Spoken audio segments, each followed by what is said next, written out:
Hey, welcome back to the Exponential Files. I'm Larry Lawfer, your host, today with Jim Lowenstern, your co-host. Today we've got a guest, Renzo Rossato from Miami, Florida area. He is a lot of things, and most importantly, what we're going to talk about is a couple of his luxury properties in the Miami area. And he's there. It is a totally cool office space where it has expensive cars. Uh, Welcome aboard, Renzo. Good to have you. Thank you. Thank you. I really appreciate you guys having me on the show and excited to share my listings and some feedback from you guys as well. So excited to be here. Appreciate it. Should we get right into that video? I think we Yeah, should. let's run it. Let's Let's watch have some this. fun with the video. Yeah. Here, let's share that. Let's see if I can get this to the whole screen. It's hard, but you can see that, right? Yes. Oh, that's not the video. That's the property, right? That's the property. That's the listing right there. Yes. Yeah. So let me drop this so we can see it. That's quite a property. Talk for a little bit about this, and I'll get back and we'll do the video in another moment. That's incredible Absolutely. architecture. Yeah, So it's like graphic arts. yeah, it's truly breathtaking, not only in photos, but when you go see the home in person, it just you really get the magnitude of this home. We're sitting, this property is located in Miami, Florida, in an area known as the Redlands, very agricultural area.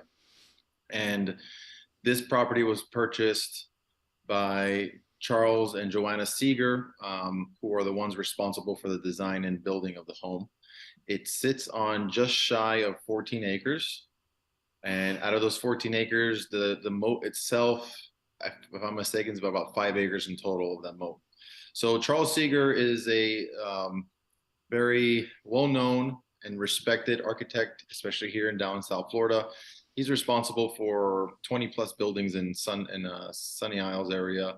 He's currently the one doing the architecture for the Waldorf Astoria is coming up in Miami. He's doing the Bentley Towers. He's responsible for the Porsche Towers, which are well known around the world. And so, as you can tell, most of his work is these massive residential buildings. And he purchased this land. He leveled the land out.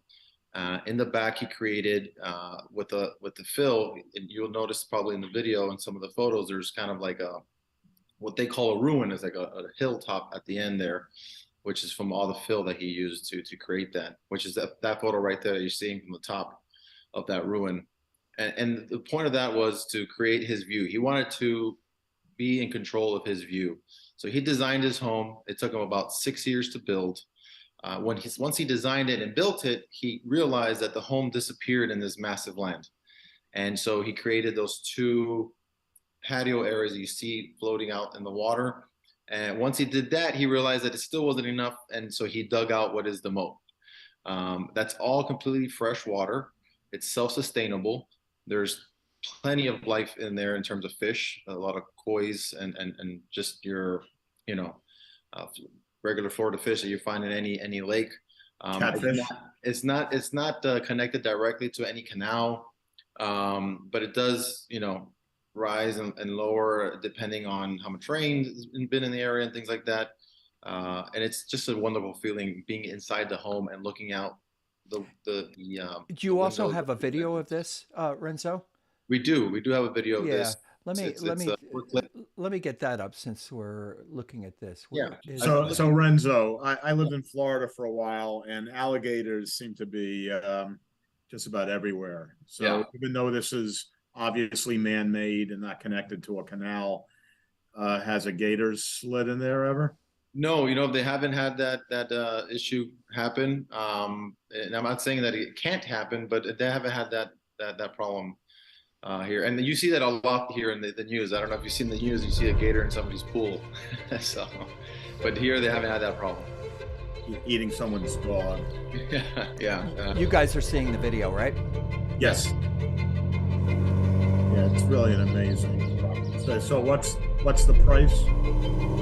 Asking price is 19.7 million. Here, at least a little clip of it. I'll lower that music so we can talk. Yeah. So asking price is 19.7, and that's pretty much $1,000 a square foot is what the asking price is. Does the car come with it? It can be worked out, absolutely. At that price point, yeah. Absolutely. So it's a special place because you're only maybe 35 to 45 minutes away from the main city of Miami, downtown, Brickell, Edgewater. But you're also secluded, privacy, quietness.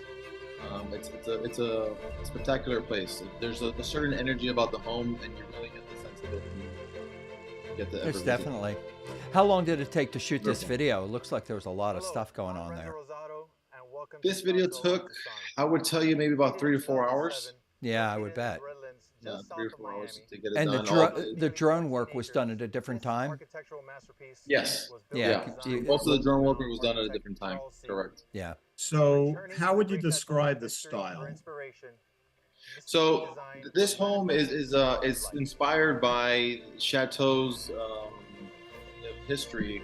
There's a certain chateau, and I'm not going to try to pronounce the name of it, to be honest. Okay, so almost like a French chateau. Yeah, it's a French chateau, 100%. And there's one that has water running through it. The river runs under it. And that kind of inspired Charles in terms of the design of this. The roof that you're looking at here is a real slate roof. That roof has 3 layers of slate plus the underlayment. That was a 3-year project alone just to put the roof on. Yeah, so how long did it take to do the whole project? 6 years? It took them 6 years to complete. 6 years to complete, yeah. But that roof right there, you're looking at a 300 to 400 year roof. You won't have to touch that roof for a very long time. Right. So, okay, so you got a boat there. And they're living in the house now? They're currently occupying the home, yep, and they've always lived in it. And their intentions to build a home was not to sell. They built this for themselves, for the family, for the kids, for the grandkids. But you know how life is. The kids moved away, other states. They don't come back to visit as often as they would like, and it's a big home. So they're ready to move on from it. But they put a lot of love and passion into this house. So it was not a home to be built to be sold. Right. But here it is on the market. It's pretty incredible. But here it is. Yeah. And what about all the furnishings? Is that so that's not going to be included. It can technically be worked out, but it won't be included in the sale. It's important to note here that I'm the co-listing agent on this property alongside Carlos Justo, and we're working this together. I'm managing more of what's the marketing and things like that. But we have some interested people. We're working on a few. I would imagine, because it's so unique. I am trying to turn off that music, but I went away from the share too soon. Just pull all the wires out of the wall. That's how I usually do. Yeah, I remember my time in Florida. Lots of furnished properties. Yeah. That happens. So I have been working with her name is Margarita, and she is an interior designer. And with the photos, she needs to go visit the home place, but she's already put to me 3 packages for the potential buyers to understand what it'll take to furnish the home. Larry, just pause it. There you go. No, it's redoing itself. There we go. There we go. Perfect. All right. Whew. So let's shift gears a little bit, go from listing specific to let's talk about your career, time with eXp, and maybe what's ahead in 2023. This is our last show of the year, so we'll talk a little about our individual New Year's resolutions. Wonderful. So my career in real estate really started. So I went to school. I was born and raised here in Miami. I went to school in North Carolina on a volleyball scholarship. And my junior year, I got hurt. I needed to get surgery on my shoulder. And that kind of woke me up, I would say, into saying, okay, there's more to life than just volleyball, right? I need to go out and make a living. And so I started reading a lot of self-development books. And one of the things I found in common in all these books was real estate. Real estate was an important avenue to create wealth. And so not knowing anything at the time, I thought that the best way to learn how to purchase and invest in real estate was to get my license, to get my real estate license, and sell some homes and see what that process was like. Graduated with the bachelor's in human resources, had a temporary job when I came back here to Miami. During that time, did get my license. This was back in 2014. End of 2014, I got licensed. And since then, I haven't looked back. I fell in love with the industry. I fell in love with, doing what we do. And it was really focusing on, in the beginning of my career, first-time home buyers. I would not do any listings. I was a buyer's agent on the team. We had all the systems in place. It was just picking up the phone, dialing, creating appointments, and putting families into homes. I was lucky enough to run into two brokers that were more mentors than anything else, that really cared about the self-development of their agents rather than just getting a sale done. And I think that's a large part of the success I've had as an agent. In February coming up now would be my 3rd-year mark with eXp. And eXp was introduced to me by my previous brokers who had their own brokerage. They ended up moving over to eXp because they knew that was a better move for them. So I've been with eXp now, it's going to be 3 years. And honestly, I love it. It's completely supportive of the kind of business I'm trying to run. And there's always somebody out there to help you out and somebody you can always reach out to, which is very nice. And in the last 1.5 to 2 years, my main focus has been luxury market, and targeting the luxury market more than anything because of where I am today. So I'm pretty much in a man cave, right? And this is the family business that we own. We do classic and exotic cars here in Miami. And my office is based out of this building.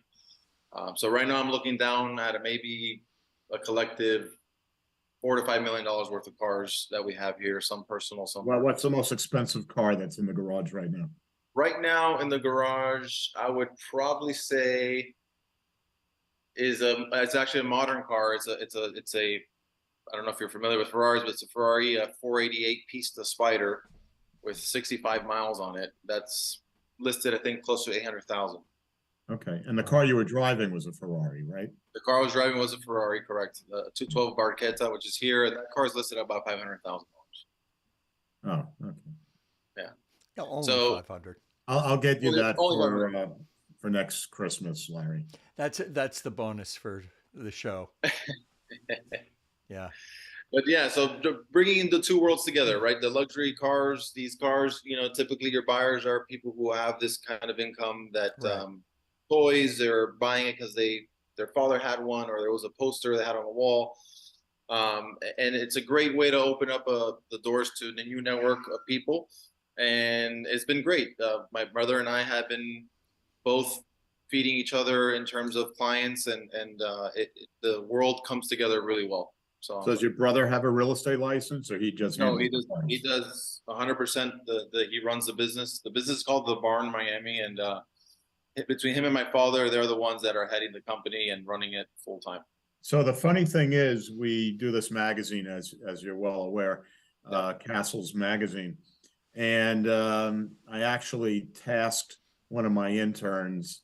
I said, just get on the phone and start calling exotic car dealers around the country. I said, you should probably call them in LA, New York, and Miami.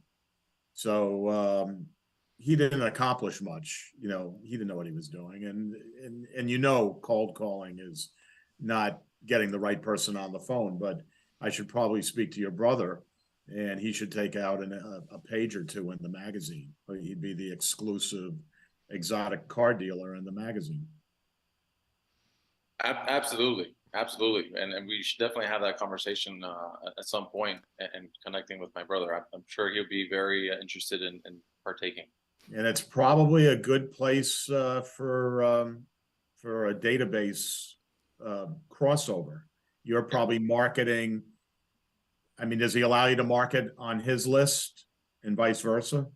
You have your clientele, he has his clientele? Yeah, absolutely. So the garage is open to me, and what I'm trying to do is be very specific in pairing the right car with the right house. So that Ferrari to me was the right look for a home that, Right. chateau, French style, countryside. I felt like that the open top 50s Ferrari was the way to go. People often ask how you get into the business, but it's so clear that these two, luxury cars and luxury homes, absolutely go together. And you're really talking, it's the same buyers all the time. Some Yeah, agents are afraid to talk to luxury people, but they're just like regular people. They just have absolutely. more money and better taste quite often. Not always, not always. Yeah, If I were you, Renzo, I would do a weekly podcast, just like this one, but it would be with realtors that I was looking to bring over to eXp. And I'd call the podcast Realtors and Cars Going for Coffee. I gotta write that one down. That's not Yeah, yeah. that's a good one. Jim's an idea guy. I love Yeah, it. and I don't think you know Jerry Seinfeld anything. Oh yeah. Well, we actually, it's funny because one of the episodes, that was one of our cars. I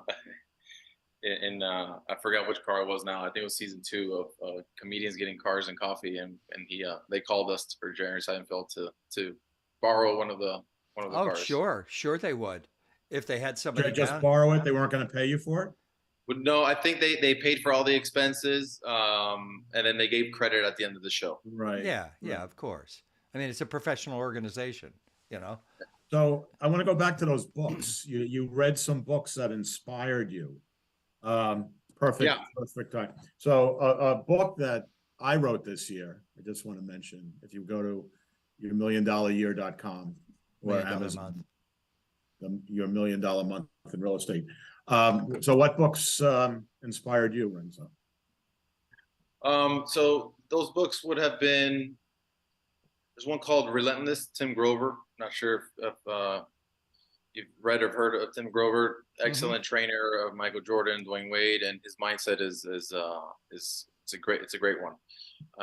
So Rich Dad Poor Dad, of course, is one of those books. I read The Art of the Deal in college by Donald Trump. I'm trying to think of the other ones I have. So what's it called? It's this fixed versus growth mindset, and I can't remember the name of the book right now. You ever read No Money Down? I have not read No Money Down. Yeah. Think and Grow Rich is another one that many people have read. Yes, Think and Grow Rich is another one for sure. The Art of the Deal, I don't think he actually wrote that book. Yeah, probably not. The joke is he probably never read it either. You mean Trump's book, of course. Yeah. But anyway, we are not a political show. So please send your letters somewhere else. Thanks. Yeah, there's a bunch of good books. So one of the best that I read this year is called Never Split the Difference. And it's written by the former FBI guy. And you can't split the difference when you're negotiating human life. And it wasn't so much about that. It was about how you get the person you're negotiating with to tell you what's really important to them so you can use that information to negotiate a better deal for yourself. I actually read that book at the beginning of this year. It's a good one, right? It's a great book. It's a great book. It's surprising how you come up to these points where people are negotiating with you, and if you don't know the right question to ask, you can be lost, pretty quickly. It probably could be as simple as what are you looking for? Right. What is his name? He wrote the book that you don't have to give a fuck. Oh, you're talking about the art of not giving. Yeah, The Art of Not Giving a Fuck. That was a pretty good book. That book is good. And awesome. it isn't as It is not what you'd expect. Exactly. It's about ever. It's about what you should care about, what's important. Yeah. And what not to waste your time with. And what not to waste your time with. A lot of good material in that book. Yeah. I've heard good things about that one. I need to put that on my list for. Everyone needs to read that book at least once. After you read your $1 million month in real estate, read. Yeah. Written by Jim Lowenstern of Castles Luxury. You're already on the Castles Luxury website, aren't you, in Workplace? Yes. Yes. So let's go over it. What do you love about eXp? And if there was anything, we can be honest, anything you would change? What I like about eXp really is the fact that they allow me to brand myself. Yeah. You know, I'm running my own business. It's almost as if I'm a broker, and I make my own decisions as to where I need to allocate my funds for marketing, for systems, whatever it may be. I do have all the support in the world. It's virtual based, so there's somebody there all the time. I do think that eXp can be difficult for a agent who's starting in the business. Oh yeah, yeah, yeah, yeah, yeah, um, yeah, yeah. because you have to hold yourself responsible. I think one of the things that attributed to my success is that I started with a mom and pop brokerage where we had team meetings every day. We were, KPIs, we were held accountable. We needed to be in the office. And that's how you learn the business. I think EXP, that can be a little difficult if you're a new agent and they just dump you on your computer and you got to go into the university and make sure you're listening and taking those classes. And it's easy when you're not in front of other people to not really pay attention. So I think that maybe I don't know what I would change, to be 100% honest, because I love the revenue share aspect of the business. It's not a part of the business I really taken full advantage of, but I plan on being here a long time, and so the shares that you get of the company are also a positive and something that makes you feel good to be a Stock part. awards. Yeah. Yep, that's nice. Yeah. So I all of my commissions are always with the deduction off the top for buying the stock at the discount that they give. They allow it. So, I do that myself. I do that yeah, myself, and it's just it's that nice makes to total see sense. that number grow. Absolutely, and it's something you kind of forget about, something you don't feel. And then they award you as you cap, and they award you, and there's always incentives. I mean, I did eXp Con for the first time this year in Vegas, and I really enjoyed it. It's just a good atmosphere. Everybody is a hustler. Everybody's pushing to improve, and it's been good. It's been very good. There's something to, and we were talking about the classes as well. There's something to learning inside a classroom where you have other people, because there's somebody always a little bit stupider, and there's always somebody a little bit smarter. So it's Yeah, good. It's good to be listening. and they give you. I know they give you mentors, but I don't know how well that works out. I don't know how well that works out. I Well, don't yeah, You, I'm a you, certified mentor. I mean, I basically did that so that people joining my team were not forced to pay for that. That was right. my main reason. But I'm just always available and always mentoring anyway. So it just made sense to get certified. Yeah, I But hear you. I think being a mentor is really a full-time job if you're doing it right. And, Absolutely. and it's very difficult to get someone from just license to actually earning money. yeah. Yeah, I think that that's It takes a underestimated. while.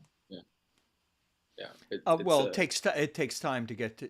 It takes about 6 months, and that's pretty much across the board. Once you do it, our guest last week was a guy who's going from part time to full time, and that's his commitment. And it's a matter of committing time and having the money to be able to not make anything until your first deals get done.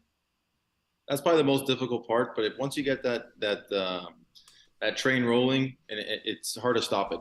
Yeah, And so I think 2023 for me is going to be a year of focusing on getting my systems in place, yeah, and taking advantage of the tools that we have as being EXP agents, KV Core being one of those. I have it. I don't use it the way I'm supposed to, the way I could use it. So I want to focus on my business plan for 2023 is really focus on targeting marketing and not only creating these videos like you're seeing now. I have one ready for my other listing that you guys have as well. So it's just creating the video, but putting it in the right places, making sure it's reaching the right audience, right, and creating a database. I think is huge. So right, right. A So database, and answer your phone. Answer your yeah, phone our when people call you. our guest next week is Janie Coffey, who's one of the 4 eXp agents that's spearheading the eXp luxury division. yes, So I was on a call today with her, and we were talking about the expense of it and, you know, how there might be a little pushback on the expense. And she got a little upset about it. And that's going to be on the show next week, her explaining why it's such a value. But more important than the value of it is going to be the types of agents that should be in the program and shouldn't be. So the question I have for you, Renzo, is that beautiful, I don't know, was it like a 9-minute video of that property? 4 minute, yeah. 4 minutes? Yeah. Yeah. Oh, okay. However long it was. How much did that cost you? It's personal. So that cost me, I would say, I'll give you the number, and I think it's lower than what the standard number would be. Okay. And I'll tell you why. But I paid just shy of $1,800 for that video.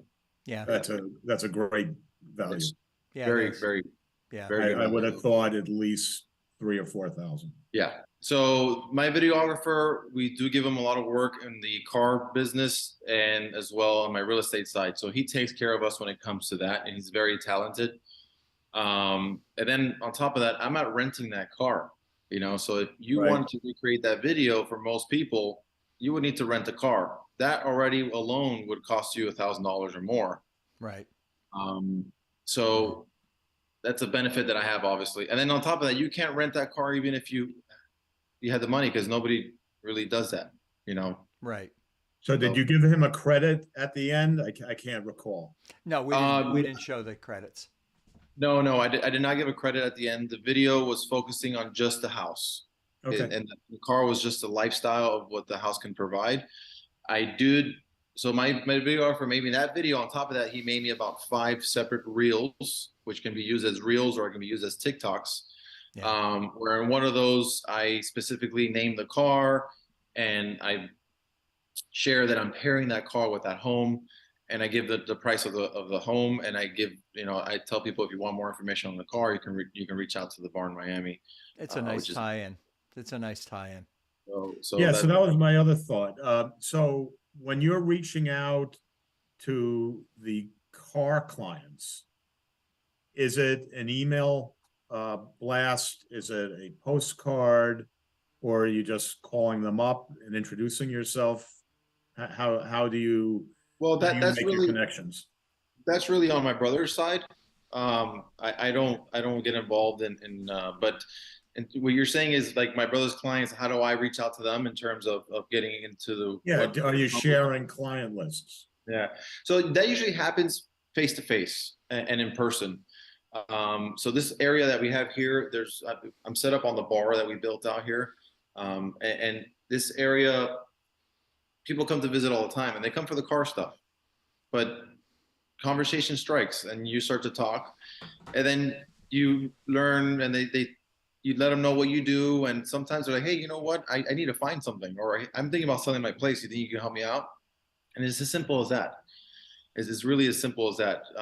I've been very verbal in the last year to make sure that everybody understands that I do not work for the Barn Miami, but that I am a local real estate advisor focusing on the luxury end.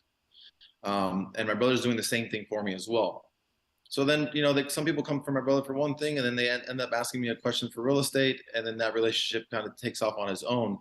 And my brother will manage the relationship when it comes to their car, but they talk to me about the real estate only. What do you do about brochures? Is it digital? Is it just what's online, or are you putting together booklets? I'm not putting together booklets, I rarely do put together a booklet unless I see it's needed for a certain property. It all depends, and obviously for the chateau, for example, we didn't put anything together like that. The owners are very private people, and they just want to keep it simple. So it's really just that video, and what you're seeing on MLS and Zillow and things like that. Yeah. Okay. Hey, how will people get in touch with you if they wanted to, Renzo? So the best way to reach out is always by phone and email. My phone number will be 305-731-8865. and you can call and text that number. And my email, you can email me at renzo at therosatogroup.com. ROSSATO. ROSSATO. Yeah. So if you like also the rosatogroup.com, you can check out the website. You have all my contact information there. You can see my current inventory and my past transactions as well. Okay, this is the last show of this year. Let's just go around the horn here. Larry, what are your New Year's resolutions with regard to your business? Well, I don't really make resolutions, but I had moved towards working with investors beginning last year, and that is going along well. The world of investors, with interest rates going up and prices being fluctuating, it's kind of a good time for that. So continuing to do that and enjoy myself. So why do you think with interest rates going up, it's a good time for investors? Because most of my investors don't care about the interest rates. Okay, so they're finding I better think that's deals. true in luxury. Luxury, the Well, interest I mean, rates don't make any difference. yes and no. I mean, if Not as much as a regular market. Exactly. A regular Exactly. price I mean, point. if they're truly cash buyers, then there's no difference. Right. If they're selling a property with a 3.5% mortgage and then they have to go to a 6.5% mortgage, maybe they think twice about buying So and the selling. answer is for what I said is doesn't make any difference to the people that I work with. You know, Okay. it hasn't changed them. It's a good time for them because it's a bad time for the regular people. It's a worse Right. time, not a bad time. Opportunities are Yeah. there. Yeah. And like Renzo, I'm going to be KV Core focused. I'll be the KV Core mentor and instructor. I think that's the missing link going back to the agents, even the new agents. I think their mentors should only be focused on that one thing, because if you have the leads, all the other problems just disappear. And Get the leads and making the phone calls. but I think the other thing is a lot of people come into this business not realizing that it's a business and that you need to have money, not to tide yourself over so much until the first closing, although that's part of it, but you need to realize that when you're starting a business, you need to invest in the business. You're not going to open up a bakery and not buy an oven and take on a lease on a street level in a heavy trafficked area or in a mall, or glass counters and employees and all those things cost money. So you're stepping into the real estate business with, perhaps because eXp is international, trillions of dollars of inventory, and you're going to do it on $0. And they want to find a broker that's going to pay them a very high split, not give them any training, not give them any tools, and expect to be successful. Right. Doesn't work that way. The best part about eXp is probably all the tools that we get for, I would say, almost nothing. So going back to the conversation that I had with Janie, she said any of the quote unquote luxury brokers that are complaining, and we can talk, it's 1997, they gave us a little break on the price, but if you had 2 listings in a year's time versus joining Lux VT, paying the monthly plus the 2 sales marketing, you would break even or be ahead of the game. I think you'd be ahead of the game, and that's 2 listings. So she said we just need to have the right people in the program, people that understand. Like she said, this is saving me $10,000 this year. This is what I normally would be doing, and it's saving me all this money. And we just need like-minded agents in the program. So let's get back to finishing up, Renzo. What is that's my resolution. Yeah. KV and leads. Yeah. How about you, Renzo? So mine would be to continue to. I really need to focus on creating more marketing. I think that that's key in this market, and that's the way you capture most of your leads today. So my resolution, my focus for 2023 is get a little more serious, create more videos, even if they're not my listings. Work with other agents in creating these videos, and then getting my systems in place. I have a few things, but I'm missing the KV core is definitely key and something I need to start integrating, and making sure that I build a database properly where I can weekly, send emails out. Those maintaining that contact is uber important, because yes, you can pick up the phone, but it's always nice to throw a little something that's automatic to be top of mind. So it's going to be focusing on the systems. You've got a gold mine there with those cards. I'm telling you. No, it's a special thing. Hey, Are you playing me off? Yes. Happy New Year to everyone. Thank you for watching the Exponential Files. Jim Lowenstern, Larry Laufer, and our guest today, Renzo Rossato. Happy New Year to everyone. You, Happy New Year's, guys. Thank you so much for having me. Okay, guys. There we go. Recording stopped.